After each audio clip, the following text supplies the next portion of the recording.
നമസ്കാരം, പ്രവാസ് മലയാളിയിലേക്ക് ഏവർക്കും സ്വാഗതം. പ്രവാസ് ലോകത്തെ വാർത്തകൾ ഒറ്റനോട്ടത്തിൽ. കഴിഞ്ഞ 24 മണിക്കൂറിനിടെ കുവൈറ്റിൽ 2755 പേരെ കോവിഡ് ടെസ്റ്റിന് വിധേയമാക്കിയതിൽ 527 പേർക്കാണ് കോവിഡ് സ്ഥിരീകരിച്ചത്. 675 പേർക്ക് രോഗം ഭേദമായിട്ടുമുണ്ട്.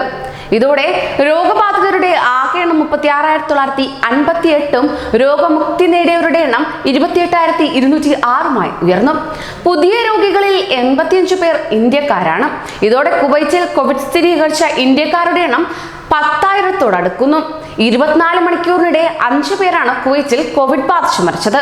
ഇതോടെ രാജ്യത്ത് കോവിഡ് മൂലം മരിച്ചവരുടെ എണ്ണം 303 ഉയർന്നു. UAE-യിൽ കോവിഡ് ബാധിച്ച് 2 പേർ കൂടി മരിച്ചു. മരണസംഖ്യ 291 ഉയർന്നു. പുതുതായി 342 പേർക്ക് രോഗം സ്ഥിരീകരിച്ചു. രോഗബാധിതരുടെ എണ്ണം 42,636 ഉയർന്നു. ഇന്നലെ 667 പേർ കൂടി രോഗമുക്തി നേടി. മൊത്തം സുഖപ്പെട്ടവരുടെ എണ്ണം 28,129 നിലവിൽ ചികിത്സയിലുള്ളത് 14,216 പേർ. ഒറ്റനോട്ടത്തിൽ പറയുകയാണെങ്കിൽ രോഗബാധിതർ 42,636, സുഖപ്പെട്ടവർ 28,129, മരണം 291 എന്നിങ്ങനെയാണ്. ഒമാനിൽ 745 പേർക്ക് കൂടി കോവിഡ് സ്ഥിരീകരിച്ചു. ഇതോടെ രാജ്യത്തെ മൊത്തം കോവിഡ് രോഗബാധിതരുടെ എണ്ണം 25,269 ഉയർന്നു. 2,627 പേർക്കാണ് രോഗപരിശോധന നടത്തിയത്. പുതിയ രോഗികളിൽ 368 പേർ പ്രവാസികളും 377 പേർ സ്വദേശികളുമാണ്. 1,556 പേർക്ക് കൂടി രോഗം ഭേദമായിട്ടുണ്ട്. ഇതോടെ രോഗമുക്തരായവരുടെ എണ്ണം 11,089 ഉയർന്നു. 6 പേർ കൂടി മരണപ്പെട്ടതോടെ മരണസംഖ്യ 114. 1,466 പേരാണ് അസുഖബാധിതരായിട്ടുള്ളത്. 56 പേരെ കൂടി പ്രവേശിപ്പിച്ചതോടെ ആശുപത്രിയിൽ ചികിത്സയിലുള്ളവരുടെ എണ്ണം 327. തീവ്രപരിചരണ വിഭാഗത്തിൽ 105 പേരാണുള്ളത്. ബഹ്റൈനിൽ കോവിഡ് ബാധിച്ച് ചികിത്സയിൽ കഴിഞ്ഞ 5 പേർ കൂടി മരിച്ചു. ഇതോടെ രാജ്യത്തെ മരണസംഖ്യ 46 ഉയർന്നു. 71 വയസ്സുള്ള സ്വദേശി പുരുഷനും 65 വയസ്സുള്ള പ്രവാസി വനിതയും 35ഉം 39 വയസ്സുള്ള പ്രവാസി പുരുഷന്മാരും 75 വയസ്സുള്ള സ്വദേശി വനിത എന്നിവരുമാണ് മരിച്ചത്. പുതുതായി 317 പേർക്ക് കൂടി കോവിഡ് സ്ഥിരീകരിച്ചു. ഇവരിൽ 151 പേർ പ്രവാസികളാണ്. 164 പേർക്ക് സമ്പർക്കത്തിലൂടെയാണ് രോഗം പകർന്നത്. നിലവിൽ 5,301 പേരാണ് ചികിത്സയിൽ കഴിയുന്നത്. 379 പേർ കൂടി സുഖം പ്രാപിച്ചതായും ആരോഗ്യ മന്ത്രാലയം അറിയിച്ചു. ഇതോടെ രോഗമുക്തി നേടിയവരുടെ എണ്ണം 1,397 ഉയർന്നു. ഖത്തറിൽ കോവിഡ് ലക്ഷണങ്ങളെ തുടർന്ന് ആശുപത്രിയിൽ ചികിത്സയിൽ കഴിഞ്ഞിരുന്ന 2 മലയാളികളുടെ മരണം കൂടി സ്ഥിരീകരിച്ചു. തൃശൂർ കേച്ചേരി സ്വദേശി വലിയകത്ത് കുഞ്ഞു മുഹമ്മദ് അബ്ദുൽ ജബ്ബാറാണ് മരിച്ച ഒരാൾ. പ്രായം 68. ദോഹയിലെ അറിയപ്പെടുന്ന കലാകാരനും കൂടിയായിരുന്നു ഇദ്ദേഹം. ആർട്ടിസ്റ്റ് ജബ്ബാർ എന്നായിരുന്നു അറിയപ്പെട്ടിരുന്നത്. കൊയിലാണ്ടി സ്വദേശി സഫ മൻസിൽ രഹ്ന ഹാഷിമാണ് ഖത്തറിൽ മരിച്ച മറ്റൊരു മലയാളി. പ്രായം 53. കോവിഡ് ലക്ഷണങ്ങളെ തുടർന്ന് ഇൻഡസ്ട്രിയൽ ഏരിയയിലെ ഹമദ് ആശുപത്രിയിൽ ചികിത്സയിലിരിക്കെയാണ് മരണം സ്ഥിരീകരിച്ചത്. കുടുംബത്തോടൊപ്പം ദീർഘകാലം ഖത്തറിലുണ്ടായിരുന്ന ഇവർ പിന്നീട് നാട്ടിലേക്ക് മാറിയിരുന്നു. 2 മാസം മുമ്പ് വിസ പുതുക്കാനായി ഖത്തറിലെത്തിയതായിരുന്നു. കേരളത്തിലേക്ക് പോകാൻ ചാർട്ടേഡ് വിമാനങ്ങളിൽ UAE-യും കോവിഡ് നെഗറ്റീവ് രേഖ നിർബന്ധമാക്കി തുടങ്ങി. പ്രഖ്യാപനം ഇന്നുണ്ടാകുമെന്ന് കോൺസുൽ ജനറൽ വിപുൽ പറയുകയുണ്ടായി. സൗദിയും ഒമാനും നേരത്തെ ഇക്കാര്യം പ്രഖ്യാപിച്ചിരുന്നു. കേരളത്തിലേക്ക് ഏറ്റവും കൂടുതൽ ചാർട്ടേഡ് വിമാനങ്ങൾ പറക്കുന്നത് UAE-യിൽ നിന്നാണ് എന്നതിനാൽ തന്നെ തീരുമാനം 100 കണക്കിന് പ്രവാസികളുടെ മടക്കയാത്ര അവതാളത്തിലാക്കും.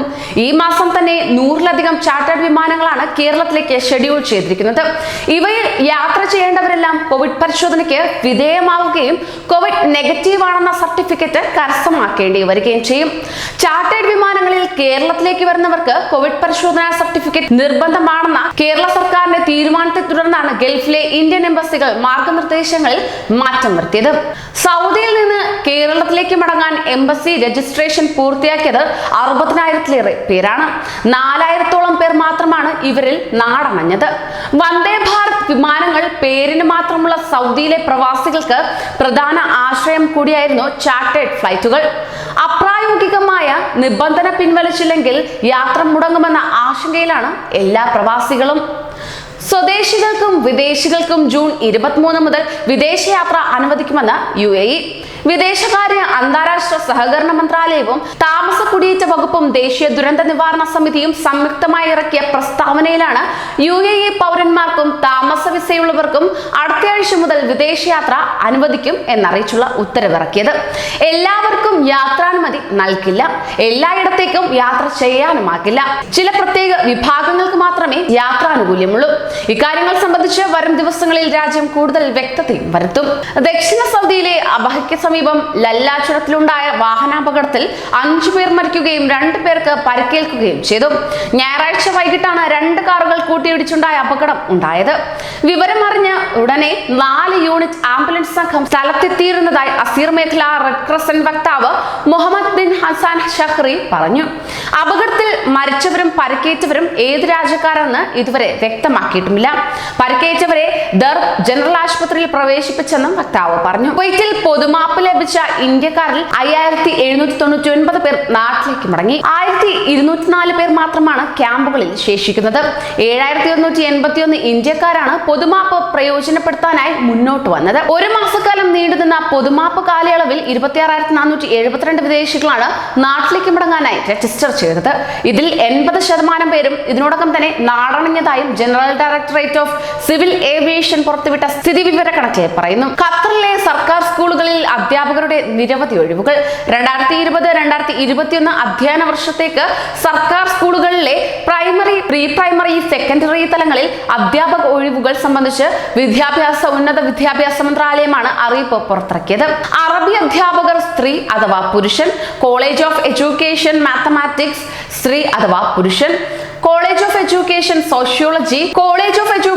സോഷ്യോളജി പുരുഷന്മാർ, കോളേജ് ഓഫ് എഡ്യൂക്കേഷൻ കമ്പ്യൂട്ടർ സ്ത്രീ അഥവാ പുരുഷൻ, വിഷ്വൽ ആർട്സ് സ്ത്രീകൾക്കും എന്നീ തസ്തികകളിലേക്കാണ് അധ്യാപകരെ നിയമിക്കുന്നത്.